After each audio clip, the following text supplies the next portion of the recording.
variation from my previous video, mentioning some things that this a certain developer had done, and then this training may have cost on the agent's business if the lady got the house through an agent and all that.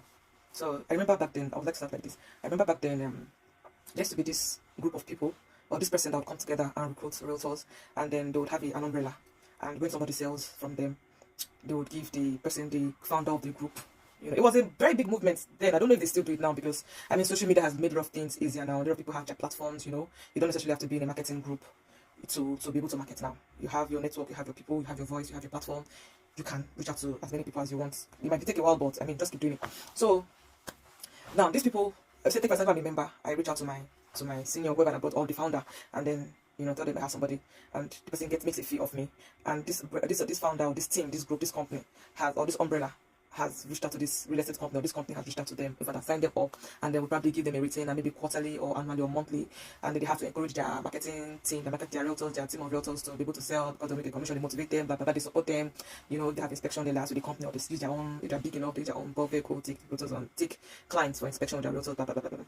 And that's it. So now my point now is that after all that stress, you now have the senior realtors who are now being dragged because a developer refused to hand over or allocate a project or a property.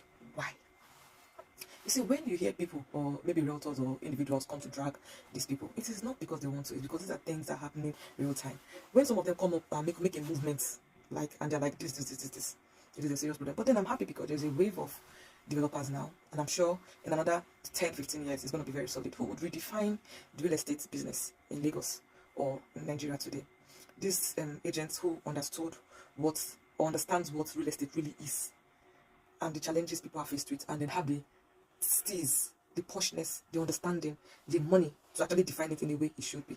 Because tell me why I would get somebody to buy property, and then because a company overinvested, that is, they open a real estate paper, a land here, maybe they call it Crystal Stone Estates, this one now, and then they now oversold.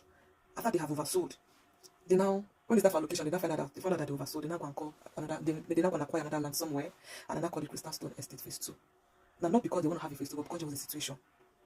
Why you? And they will now make them overinvest. Now, when they don't have this one, maybe it was not completely sold out, but because they need to have another estate in another location, maybe this money, if they had not oversold this one, they would have used that money they used to acquire this one to go and acquire another location. But because they cannot have one particular estate that will have this one as phase 2 far apart from each other, they won't have it in the same place. Then this other one that they now have to go and do, maybe they wouldn't have gotten it, but they have to get it. When they're supposed to have 2, they'll probably have 3. And if care is not taken, that other one that they want to get, they might not still have to do a phase 2, even if phase 3, phase 4, and they keep overinvesting. So my point now is that sometimes overinvestment is a problem. Do property business the right way. Do infrastructures, do development.